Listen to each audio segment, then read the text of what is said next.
Mulheres que medem 1,50 m, por exemplo, têm mais riscos pré-concepcionais em relação às mulheres altas, principalmente por causa da associação entre a baixa estatura e alterações anatômicas da pelve, além de fatores nutricionais e fatores de desenvolvimento. A explicação para isso é simples. Olha só, mulheres com estatura muito baixa têm em média uma pelve de menor dimensão, e isso pode dificultar a passagem da cabeça do bebê durante o parto. E como consequência disso, pode haver trabalho de parto prolongado, parto obstruído, maior necessidade de cesariana e maior risco de trauma materno e fetal.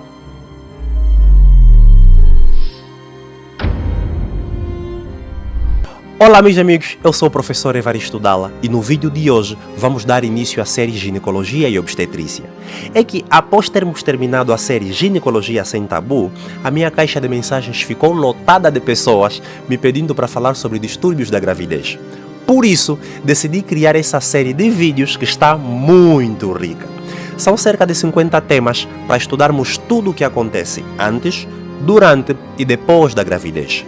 Aproveita para entrar no meu perfil e conferir quais são esses temas e não se esqueça de marcar aquela amiga nos comentários deste vídeo para estar por dentro deste carrossel de assuntos sobre saúde da mulher. Nenhuma menina, nenhuma moça, nenhuma mulher pode ficar de fora desta série. É isso. Se estiveres em Malange e precisares de consultas médicas ou exames laboratoriais, o lugar que eu recomendo é a clínica InfoPrest. Eu fui para lá, testei e recomendo muito os serviços de saúde que eles prestam para a tua saúde. O número está na tela, ligue e visite eles. Então logo saíres de lá, me conte como foi o atendimento. Vamos ao vídeo. Abortos espontâneos, más formações congênitas, partos prematuros, diabetes gestacional, hipertensão arterial, pré-eclâmpsia e até algumas mortes fetais e maternas. Muitos desses problemas que acontecem durante a gravidez poderiam ser evitados antes mesmo da mulher engravidar, mas infelizmente a maioria das pessoas só vai ao hospital quando descobre que está grávida. E em algumas vezes já é tarde e má hora. É exatamente por isso que existe a avaliação do risco reprodutivo pré-concepcional. Hoje eu vou te contar sobre todas as coisas da vida da mulher que podem prejudicar uma gravidez caso ela se engravide. Para abrir esta série, vamos começar por entender a mulher antes da gravidez. Lembrando que na série anterior, eu expliquei a função de cada órgão do sistema reprodutor feminino para introduzir esta série. Depois desse vídeo, entre no meu perfil e confira os vídeos da série Ginecologia Sem Tabu. Eles serão a base de muitos assuntos que estaremos abordando aqui. Risco reprodutivo pré-concepcional é a possibilidade de uma mulher ou do futuro bebê sofrer complicações durante a gravidez, durante o parto ou após o nascimento. Em outras palavras, é a probabilidade de algo correr mal durante a reprodução. É por isso que o objetivo da avaliação pré-concepcional é identificar esses riscos antes da gravidez para que eles possam ser reduzidos ou eliminados. Olha só, os primeiros órgãos do bebê começam a se formar muito cedo. O coração começa a desenvolver-se nas primeiras semanas, o cérebro, a coluna vertebral, os olhos, os membros e muitas mulheres nessa fase nem sequer sabem que estão grávidas. E quando a gravidez é descoberta, alguns danos já podem ter ocorrido. Por isso, prevenir antes é muito mais eficaz do que tratar depois. Os riscos reprodutivos pré-concepcionais dependem de 4 fatores essenciais. Falo de fatores biológicos, fatores obstétricos, fatores socioambientais e doenças associadas. Dentro dos fatores biológicos, o primeiro grande elemento é a idade. Mulheres que se engravidam abaixo dos 18 anos e acima dos 35 anos têm risco pré-concepcional acrescido. Por exemplo, em mulheres abaixo dos 18 anos é muito mais frequente os casos de aborto, parto prematuro, a ocorrência de más formações congênitas e algumas complicações como inserção baixa da placenta, toxemia ou pré-eclâmpsia, que é quando a pressão arterial sobe, associada à perda de proteínas na urina. A mulher pode apresentar ainda distocia do parto, que é qualquer dificuldade ou atraso no andamento normal do trabalho de parto, e também a gravidez antes dos 18 anos aumenta o risco de morte materna. Ou seja, aumenta o risco de a mulher morrer durante a gravidez ou durante o trabalho de parto. Em pessoas com mais de 35 anos, essas complicações também ocorrem, principalmente quando somados aos fatores de risco como multiparidade, que é o caso daquelas mulheres que têm 2 ou mais filhos, tabagismo e doenças crônicas. Outro elemento que conforma aqui um fator de risco biológico importante é o peso da mulher. Mulheres desnutridas podem ter mais riscos de trabalho de parto prematuro, que é o nascimento que acontece antes de se completar as 37 semanas de gravidez, e também há aqui um risco aumentado de pré-eclâmpsia. Uma informação importante: eu descobri que 60% das pessoas que assistem aos meus vídeos ainda não me seguem. Para esse projeto continuar, eu preciso da sua ajuda e é muito simples.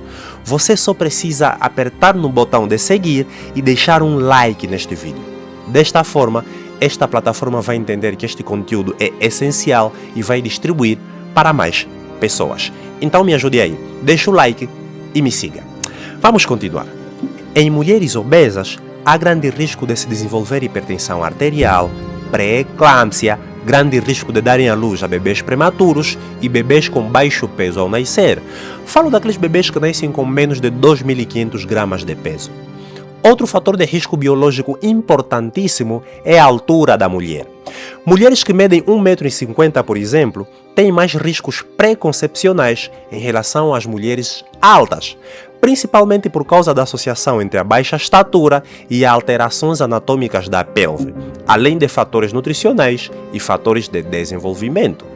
A explicação para isso é simples. Olha só, mulheres com estatura muito baixa têm em média uma pelve de menor dimensão, e isso pode dificultar a passagem da cabeça do bebê durante o parto. E como consequência disso, pode haver trabalho de parto prolongado, parto obstruído, maior necessidade de cesariana e maior risco de trauma materno e fetal. E quando não há acesso rápido à cesariana ou à assistência obstétrica qualificada, como naqueles casos em que se fazem os partos em casa por parteiras tradicionais, uma pelve pequena pode aumentar significativamente o risco de complicações graves, dentre elas a morte.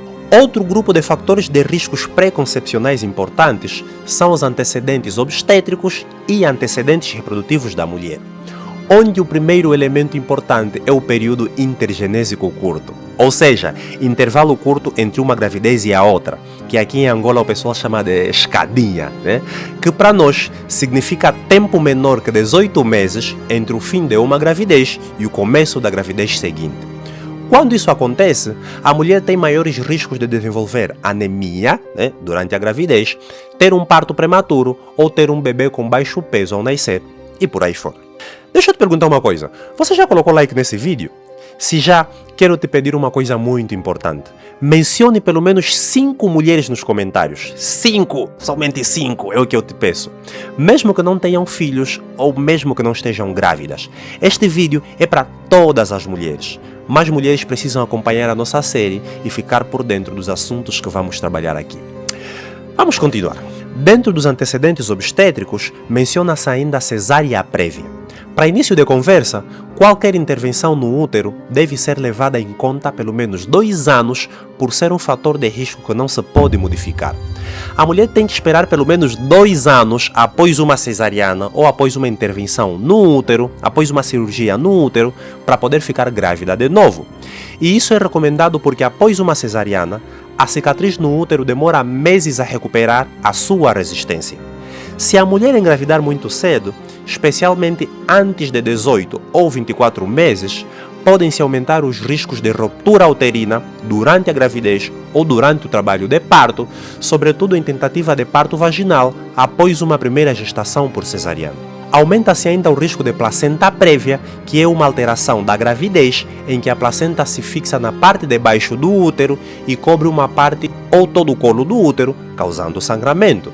A mulher pode ter ainda parto prematuro e outras complicações maternas e fetais. Outro fator de risco ainda nesse grupo é o histórico de partos de recém-nascidos de baixo peso ou prematuros. Essas condições podem se repetir em outras gestações devido a causas como tabagismo, malformações do próprio útero e miomas uterinos.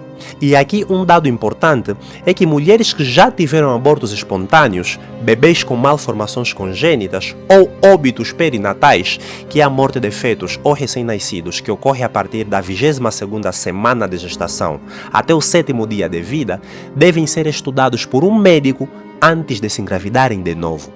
Esses problemas podem estar associados a fatores orgânicos ou fatores genéticos que, dependendo do caso, devem ser corrigidos antes da mulher se engravidar de novo. Outro fator ainda dentro deste grupo são os antecedentes obstétricos e reprodutivos, onde um dos elementos principais é a sensibilização do RH negativo. Dentro dessa série, vamos estudar uma condição conhecida como eritroblastose fetal, onde vamos falar mais amplamente sobre este assunto.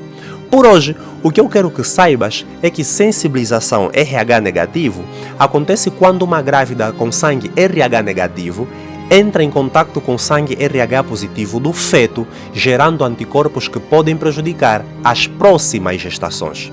Além dos fatores biológicos e obstétricos, outro fator de risco importante são os fatores relacionados às doenças maternas. Mulheres com hipertensão arterial, diabetes mellitus, doenças no coração, doenças dos rins, doenças do fígado, anemias, asma bronquial, epilepsia e por aí fora devem ser avaliadas e acompanhadas antes mesmo de se engravidarem. Essas doenças denotam riscos para a gravidez de diferentes formas que vamos estudar o mecanismo de cada uma delas ao longo desta série. Por exemplo, se a glicemia estiver elevada antes da gravidez, isso pode aumentar o risco de más formações congênitas. Hipertensão pode evoluir para a pré-eclâmpsia, doenças renais podem piorar durante a gestação, doenças cardíacas podem colocar a vida da mãe em risco e doenças da tireoide podem prejudicar o desenvolvimento cerebral do bebê. Um último grupo de fatores que são importantes riscos pré-concepcionais são as situações socioeconômicas da mulher. Hábitos tóxicos como alcoolismo e tabagismo, múltiplos parceiros sexuais, histórico de doenças sexualmente transmissíveis, casais instáveis que ora estão separados, horas voltam, mães solteiras, baixo nível de escolaridade, mulheres que são vítimas de violência doméstica, casais com poucos recursos financeiros e trabalho físico exagerado são alguns dos elementos importantes que também podem prejudicar uma possível gravidez.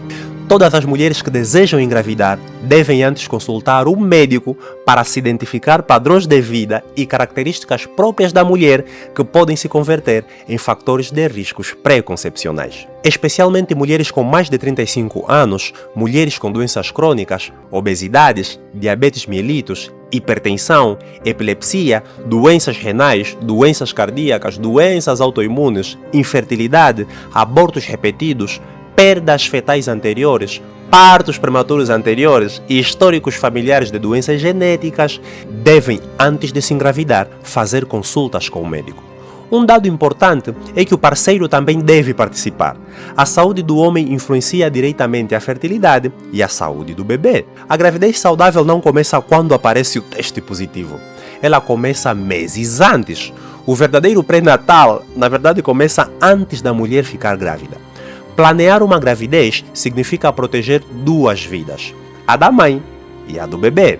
E quanto melhor estiver a saúde do casal antes da gravidez, maiores serão as possibilidades de uma gestação tranquila, um parto seguro e um bebê saudável. É isso.